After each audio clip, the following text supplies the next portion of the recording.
Hello, loving greetings. I'm Paul Friedman, founder of the Marriage Foundation. The title here is, Why Does My Wife Always Bring Up the Past? So this is a good title. You're probably new to the channel, so please subscribe and then like the video. And I'm going to tell you something about this channel that distinguishes us from everyone else. I am not a psychologist. And I don't have a history where I saved my own marriage and all of that. I am used to be a normal divorce mediator. People would come to me sent by marriage counselors who failed with their clients. They'd come to me so they didn't have to go through the courts. So I saw everything that you can imagine. And I learned so much. And then when a couple asked me to help them save their marriage, because obviously I'm good at communication, helping people settle down, I dove into marriage and found that Western psychology has nothing to do with marriage. Yes, I saved that couple's marriage. And then, even though it was nowhere near as lucrative, I mean, how much can you charge for marriage counseling in 2001? $80 a session, where my sessions were over $300 when I was doing divorce mediation. But I felt I had a moral obligation to help people with their marriages. So if it's not about Western psychology, what is it about?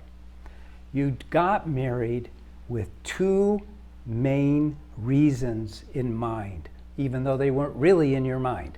Number one, and let's face it, you found your soulmate. You thought, I'm going to be happy for the rest of my life.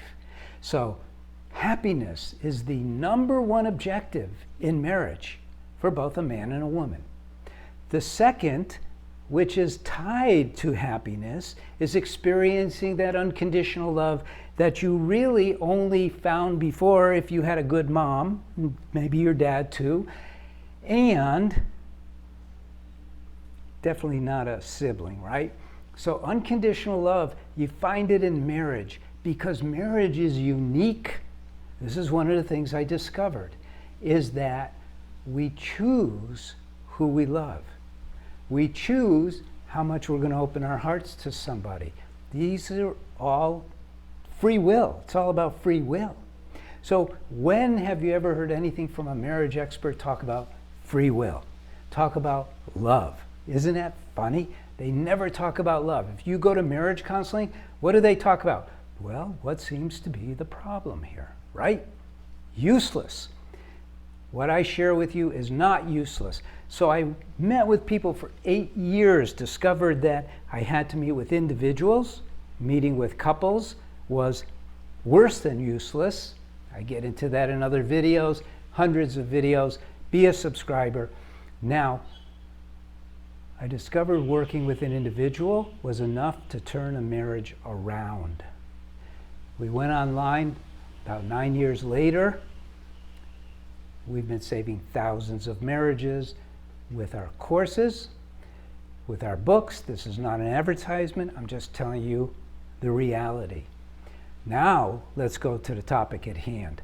Why does my wife always bring up the past? The answer is, so what? So what? You're really not complaining about her bringing up the past.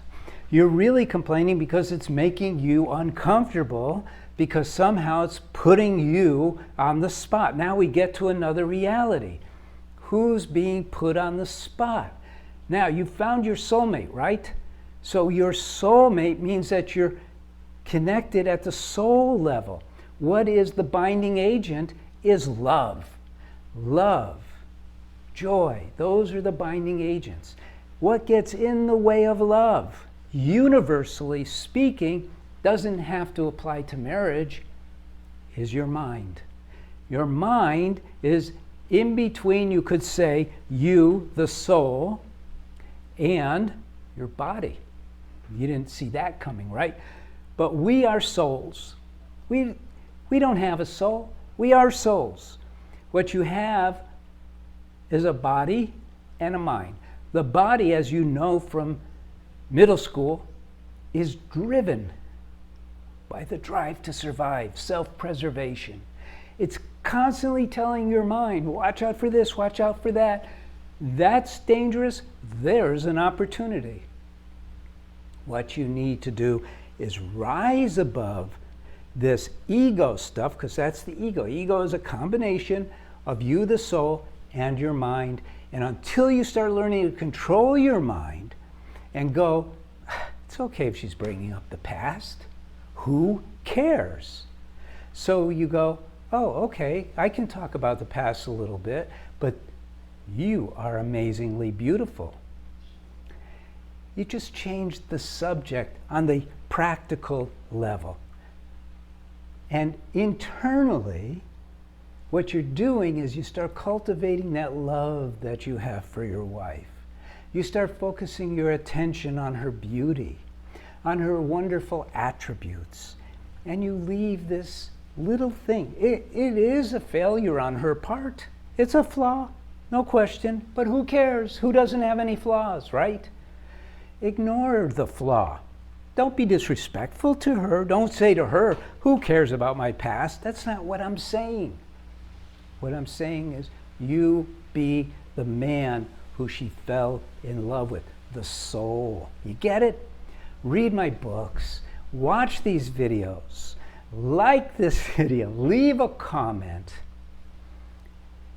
I'm Paul Friedman. I founded the Marriage Foundation. Please subscribe. That does help us in the world of this mysterious YouTube getting more people. But we have lots of subscribers now. Be one of them. And come visit again. Come see me again. If you have a question further into this, go ahead and use that. Or it's free. You can write to one of our counselors, or you could go to our website and download the 10 top do's and don'ts for marriage. We are glad you're here. I'm glad you're here. My mother thanks you. Well, she's long deceased. Old saying. God bless you. Thank you for visiting. Take care.